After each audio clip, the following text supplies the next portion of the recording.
pertama Bro Ruli. Kang Ruli ada siap? Selamat malam. Sengaja background-nya tadi nggak saya tampilkan karena takut saudara Karim ini tertarik nih datang ke perkebunan. Ini di belakang saya ada background perkebunan. Sebelum saya mulai, terima kasih Pak Dubes, Bang Samuel, Ibu Yani. Ini ada salam khusus ini dari mitra bisnis saya untuk Bang Samuel nih, dari Dr. Lisa Kailola. Jadi kebetulan kita memang ada program inkubator bisnis, jadi brandnya pun diambil dari nama beliau, Lisa, Lisari, kayak gitu, untuk produk teh. Background saya di perkebunan memang udah agak lama nih, 21 tahun. Jadi kemudian pola yang ingin kami kembangkan di dalam pola ekspor ini ada tiga. Pertama lewat jalur UMKM, ini yang brand Lisari yang dikembangkan dengan kerjasama sama mahasiswa UKI. Kemudian yang keduanya itu ada program semacam co-brand. Jadi pihak Meksiko itu bisa, walaupun pabriknya itu bisa di sini, Meksiko, kemudian itu. Jadi kami mohon bimbingan dan arahan dari Pak Dubes, dari Bang Samuel, pola yang mana yang sebetulnya ideal untuk pola bisnis kita ke Meksiko seperti itu. Terima kasih. Sekian mungkin, Bang.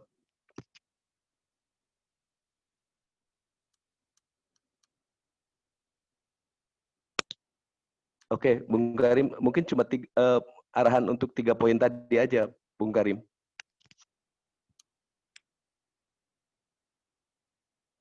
Suaranya nggak kedengeran tuh Pak Nandar, Pak. Pak Nandar. Poin pertama tadi kedengeran, tapi poin kedua dan ketiganya hilang. Ya, Pak Ruli, coba utarakan lagi pertanyaannya, maaf. Jadi pola pertama mungkin kita bisa masuk lewat UMKM. Pola kedua dengan co-brand atau maklun.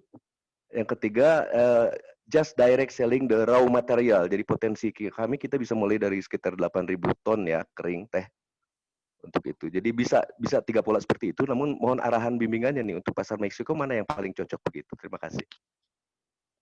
Ya, mungkin ke Pak Dubes dulu ya, Pak Dubes. Mungkin kalau izin saya tambahkan, Pak Dubes. Ini pertanyaannya kan, apakah kita mau menjual produk kita B2C direct di sini, atau kita menjual di situ mereka packing atau rebranding tersendiri. Ini selalu pertanyaan-pertanyaan yang di grup kami lah boleh dibilang muncul. Karena selama ini ekspor kebanyakan kan didorongnya ke ya 6 bulan ke belakang ke marketplace. Marketplace itu kan pasti udah B2C, nggak ada pertanyaan mau seperti packing seperti apa kan. Nah, pertanyaan Bang Roli ini adalah menurut Pak Dubes yang 4 tahun di situ, yang membuat bisnismen Meksiko happy yang mana gitu loh. Apakah mereka happy diserbu begitu aja, packagingnya singkong dari Bukit Tinggi ya begini, wow, colornya begini, atau mereka maunya, iya singkong lu enak, tapi gambarnya gambar gua dong, nggak gitu loh Pak. Silakan. Ya. Terima kasih Pak Nanda, terima kasih Pak. Saya kira dari 3 tawaran Bapak tadi itu yang saya lihat lebih jalan, khususnya untuk produk teh ini, adalah co-branding Pak.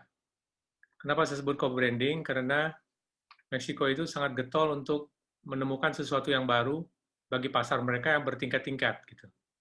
Mereka punya layer of market di sana, dari kelas 1 sampai kelas 3-nya. Gitu. Dan mereka kreatif di dalam menciptakan berbagai macam packaging dan cita rasa. Gitu. Sementara teh memang mereka tidak punya. Kalau kopi mereka punya. Karena itu mereka lebih tertarik, kalau teh yang saya lihat selama ini itu adalah model co-branding atau maklon. Tapi untuk produk lain-lainnya nanti mungkin bisa akan masuk ke yang nomor 1 dan 3 nantinya. Saya kira itu Pak. Lebih co-branding ya? Lebih pada co-branding. Berarti produksi kebanyakan di kita di sana, produksi di kita cuma brand punya dia ya Pak Dubes?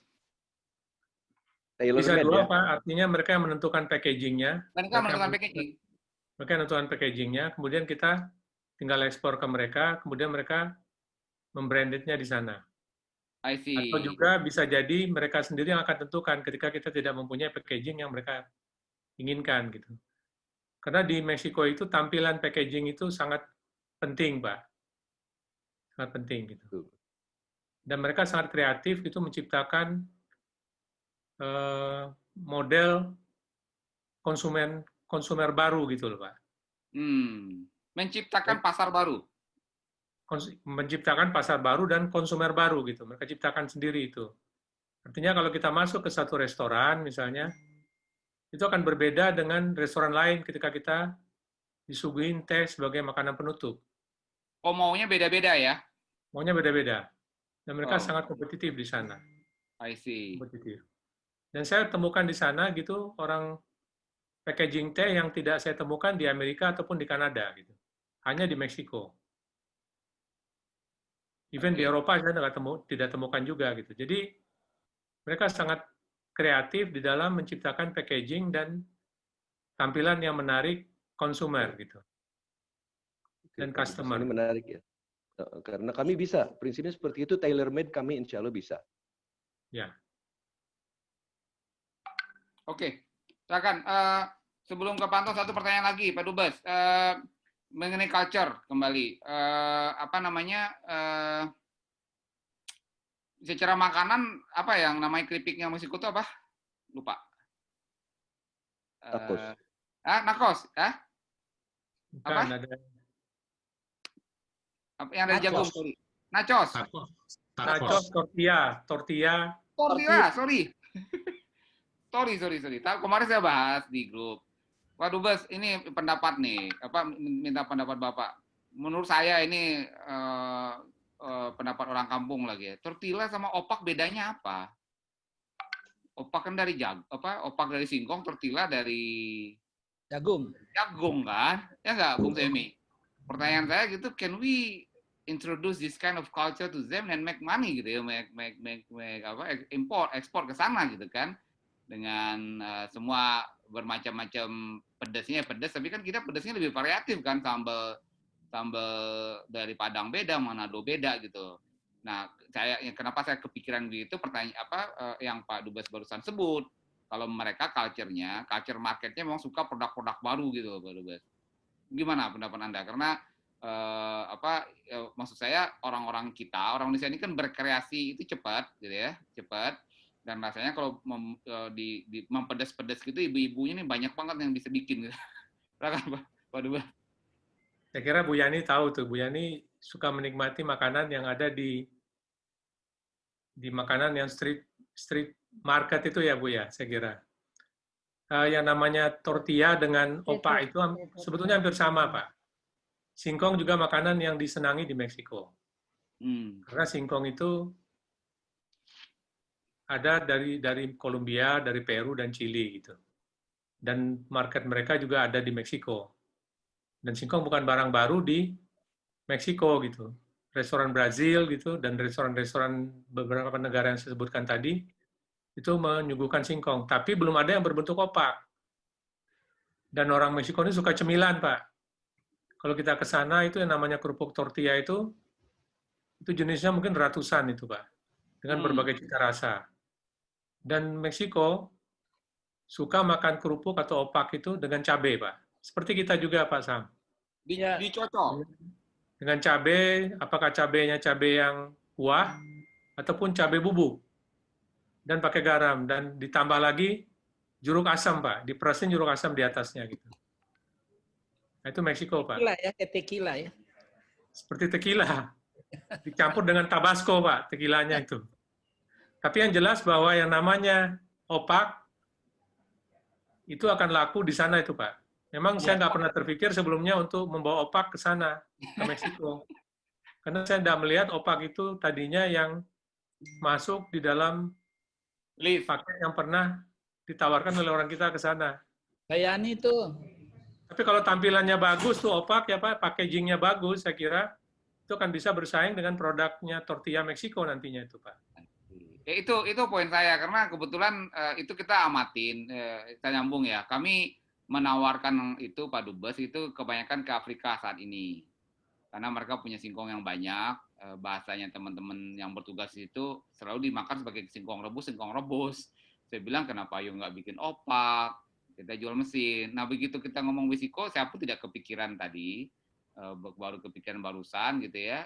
Itu kan sama tortilla sama ya. Nah di grup kita ini kebetulan grup peserta itu banyak sekali ibu-ibu, saya rasa ada dari peserta ada 5 atau berapa yang mau jual sambal botol kemasan gitu ya.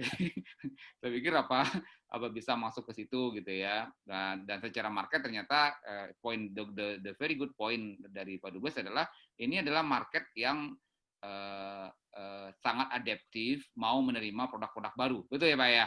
Beda Betul, dengan sambal juga Pak, jangan lupa sambal kita itu bakal laku di sana gitu. itu rasa pada Sambal ibu kita melihat lebih itu. beragam gitu. Ya, Oke. Bung Semi mungkin harus itu silakan saya kasih kalau dulu. dikit aja ya. Silakan.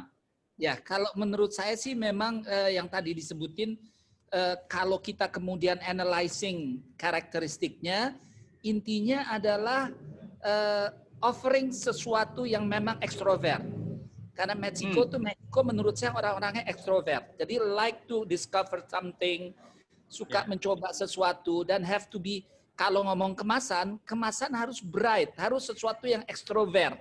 Jadi secara cultural, basic lainnya garis bawahi ekstrovert. Ya. Want to show up. Betul. Ya, ekstrovert sekali. Betul sekali Oke. Pak. Good. Bung Semi Boleh mungkin saya menambahkan sesuatu? silakan Mungkin, Pak Yani. Saya hendak menggarisbawahi bahwa memang benar bahwa produk-produk tersebut, B2C tersebut, itu memang bisa masuk di sana. Dan saran dari Bang Semi itu sangat masuk sekali, dengan bahasa gaulnya sekarang warnanya kudu cetar gitu ya Bang ya. Udah kudu cetar banget dah gitu. Karena apa? Saat mereka melihat sesuatu yang cetar, mereka langsung melirik. Buktinya saya kan cetar nih, wajahnya kenal kan bisa. Wajahnya bisa something to noleh. discover. Oke, well, cuman saya hendak menggarisbawahi di sini. Ini mungkin teman-teman juga kalau belum terjun di sana memang belum tahu bahwa ini adalah salah satu barrier yang memang harus kita pecahkan. Which is kita harus mempunyai lokal partner di sana yang bisa membantu seberapa bisa masuk ini produk. Kenapa? Untuk B2C, dan saya memang sudah pernah membawa B2C, itu harus melewati NAFDAQ. Kofepris di sana ya, Pak Dubes ya istilahnya ya. Jadi apa nama untuk istilahnya? NAFDAQ kan negeri ya, Bu? Hah? Kofepris. Oke. Yes. Jadi kalau di Nigeria NAFDAQ, di Indonesia Badan POM seperti itu. Nah, memang custom di Mexico itu adalah more complicated than Asia. Itu yang saya hendak highlight di sini. Bahwa untuk produk makanan, untuk produk beauty, itu harus mendapatkan Kofepris. Itu nanti pasti akan ditelisik. Itu memang nanti ingredientnya harus Spanish seperti itu. Dan itu yang saya lakukan memang gitu. Jadi sebelum kita bagus itu produk masuk, oke, the market is there. Tapi first point, you get the local partner. Karena local partner itu yang sangat membantu di sana. Jika kesulitan menemukan local partner, kontak the ITPC, kontak Pak Dubes deh. Pak Yusra, bantuin saya dong cariin local partner. Saya pikir Pak Yusra cukup welcome juga gitu loh. Karena Pak Yusra ini channelnya kemana-mana. Seluruh dunia dalam genggaman Pak Yusra, jangan salah. Jangan gitu Bu ya. Sekarang di Jakarta. Jadi, temukan lokal agent di sana. Then, you engage dan oke, saya mau masukin ini nih, gimana ini prosedurnya. Kalian bisa bicara. Jangan ya memang kita, saya brief nih untuk masuk ke Mexico. Saya kuat gini-gini. Ingat, Mexico itu complicated. Kirim sampel aja itu belum tentu nyampe gitu loh. Bahkan lebih banyak biaya untuk clearance sampel dibandingkan harga barang. Saya sudah pernah mengalami dan saya waktu itu sempat frustrasi, tapi ya namanya Yani pantang menyerah. Sekali layar terkembang, layarnya harus buka terus gitu loh. Saya udah berapa tahun, Pak Dubes yang tahu banget itu, saya sampai ngetokin pintu ITPC berapa kali itu minta tolong.